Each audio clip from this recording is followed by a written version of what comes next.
Hello મિત્રો, progress કિચનમાં આપનું સ્વાગત છે। તો આજે આપણે બનાવીશું ચોખાના પૌવાનો ચેવડો।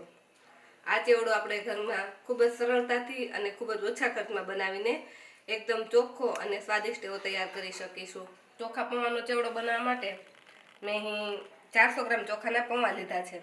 આ ચોખાના પૌવા આપણે જે જાડા ચોખાના પૌવા આવે જે બટેકા પૌવા માટેના તે પૌવા લીધા છે। તો પહેલાં તો આપણે આ પૌવાને ચાળી લઈશું।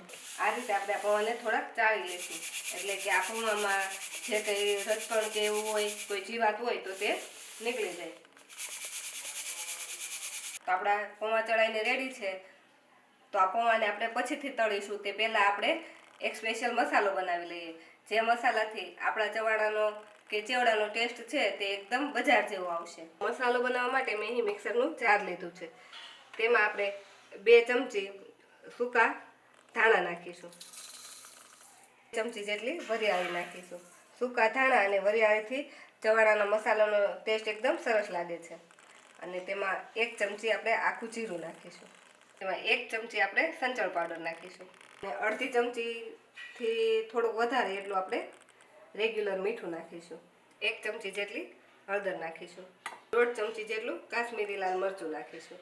1 મોટી ચમચી ચાટ મસાલો નાખીશું। અડધી ચમચી હિંગ નાખીશું। ચવાણાને એકદમ ખાટો મીઠો ટેસ્ટ આપવા માટે આપણે તેમાં 5 ચમચી જેટલા લીંબુના ફૂલ નાખીશું। આની જગ્યાએ તમે આમચૂર પાવડર પણ નાખી શકો, પણ બજારમાં જે રેડીમેડ ચેવડો મળતો હોય છે તેમાં લીંબુના ફૂલનો જ ઉપયોગ થતો હોય છે। તો આ બધા જ મસાલાને આપણે પહેલાં પીસી લઈશું। આપણો મસાલો આ રીતે સરસ પીસાઈ ગયો છે। આ રીતે એકદમ સરસ એવો આપણો મસાલો પીસાઈ ગયો છે। મસાલાનો કલર અત્યારે પણ એટલો સરસ લાગે છે અને આપણે મિક્સરની જાર ખોલીએ તો એમાંથી સરસ સુગંધ પણ આવવા લાગી છે। આ મસાલાને આપણે એક ડીશમાં કાઢી લઈશું। હવે તે જ મિક્સરની જારમાં આપણે 3 મોટી ચમચી જેટલી ખાંડને પણ પીસી લઈશું। ખાંડ આપણે અલગથી જ પીસશું, મસાલાની સાથે નહીં પીસીએ, કેમ કે આપણે જે મસાલો બનાવેલો છે તેને આપણે તેલમાં સાતળી અને પછી આપણે ચેવડામાં નાખવાનો છે, એટલે ખાંડને આપણે અલગ જ પીસવાની। ખાંડ પણ સરસ પીસાઈ અને રેડી થઈ ગઈ છે। ચેવડો બનાવવા માટે આપણે અહીં તેલ પણ ગરમ કરી લીધું છે। તો આપણે મીડિયમ એવું તેલ ગરમ થાય ત્યારે આપણે તેમાં મેં અડધો કપ સિંગદાણા લીધા છે તે નાખીશું। આ રીતે ચમચીની મદદથી હલાવી આપણે એને થોડા ગોલ્ડન થાય ઉપરથી અને દાણા ફૂટવા લાગે ત્યાં સુધી તળી લઈશું। તો 1-8 મિનિટમાં આપણા દાણા સરસ આ રીતે તળાઈ ગયા છે અને બધા જ દાણા આ રીતે ફૂટવા લાગ્યા છે। સિંગદાણાને આપણે તેલમાંથી નિતારી અને એક ડીશમાં લઈ લઈશું। તેવી જ રીતે મેં અડધા કપથી થોડી ઓછી એવી ડાળિયાની દાળ લીધી છે, તેને પણ આપણે તળી લઈશું। જો તમારી પાસે ડાળિયાની દાળ ન હોય તો જે રેગ્યુલર ચણાની દાળ હોય તેને 5 કલાક પલાળી પછી તેને કોરી કરી અને તેને પણ તમે આ રીતે તળી અને નાખી શકો છો। તો 1-8 મિનિટમાં આપણી દાળ પણ આ રીતે તળાઈ અને થોડી ગોલ્ડન થઈ ગઈ છે। તો આને પણ આપણે જે સિંગના દાણા કાઢેલા છે તે ડીશમાં કાઢી લઈશું। 25 નંગ જેટલી બદામને આ રીતે વચ્ચેથી 2 ભાગમાં ડિવાઈડ કરી લીધી છે, તેને પણ આપણે તળી લઈશું। 30 સેકન્ડમાં આપણી બદામ સરસ તળાઈ ગઈ છે, તેને પણ આપણે કાઢી લઈશું। તેવી જ રીતે 25 નંગ કાજુને પણ મેં આ રીતે ફાડા કરી લીધા છે, તેને પણ આપણે તળી લઈશું। કાજુને તળાતા ખૂબ ઓછો સમય લાગે છે, એટલે 15 થી 20 સેકન્ડમાં જ આપણા કાજુ તળાઈ જશે। જો આપણા કાજુ વધારે પડતા તળાઈ જશે ને તો ચેવડામાં એનો ટેસ્ટ સારો નહીં લાગે, એટલે કાજુને આપણે ફટાફટ જ તળીને કાઢી લેવાના। સાથે મેં સૂકી દ્રાક્ષ લીધી છે 2 ચમચી જેટલી, તેને પણ આપણે તળી લઈશું। દ્રાક્ષને તળશું એટલે દ્રાક્ષ તરત જ ફૂલવા લાગશે અને બધી દ્રાક્ષ આ રીતે ફૂલીને ઉપર આવી જશે।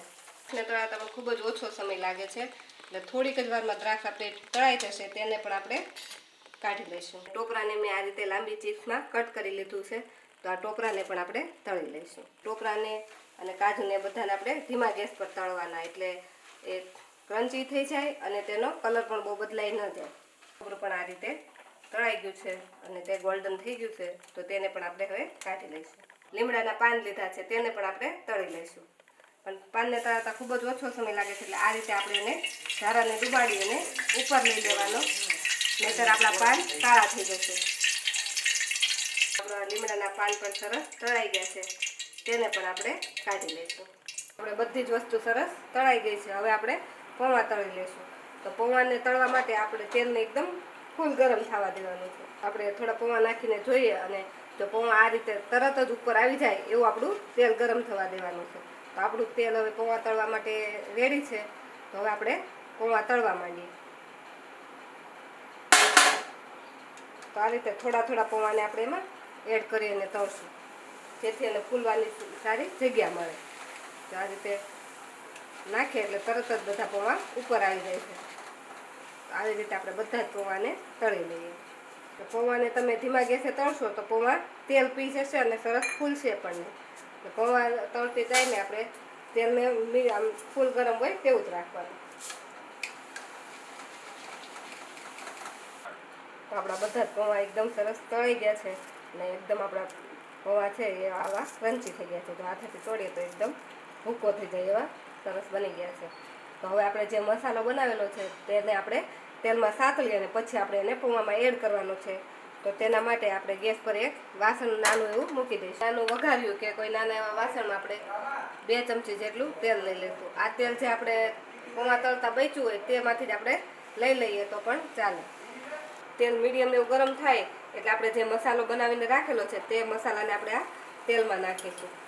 જ્યારે આ મસાલો આપણે સાતળીએ ત્યારે તેલને બહુ વધારે પડતું ગરમ નથી થવા દેવાનું, નહીંતર આપણો મસાલો દાજી જશે. થોડાક એવા તેલમાં આપણે આ મસાલાને મીડિયમ એવું ગરમ હોય ત્યારે જ આપણે એને સાતળી લેવાનો.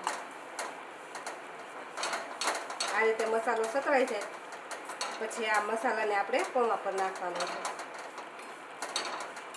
તો જો આ રીતે આપણો મસાલો સરસ સતળાઈ ગયો છે. હવે તેને આપણે પૌવા પર નાખી દઈશું.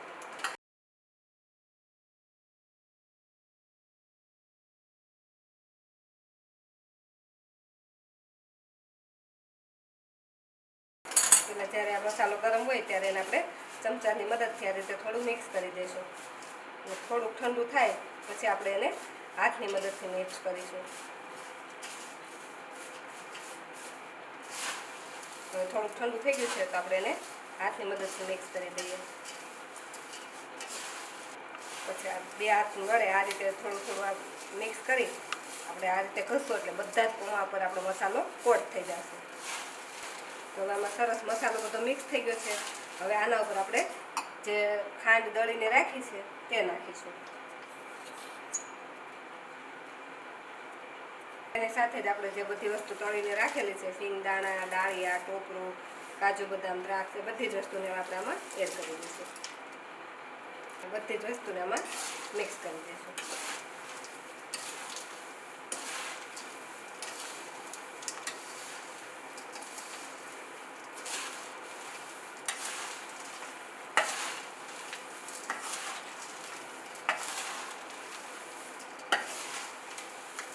તો આપણો આ ચોખા પૌવાનો ચેવડો બનીને રેડી થઈ ગયો છે.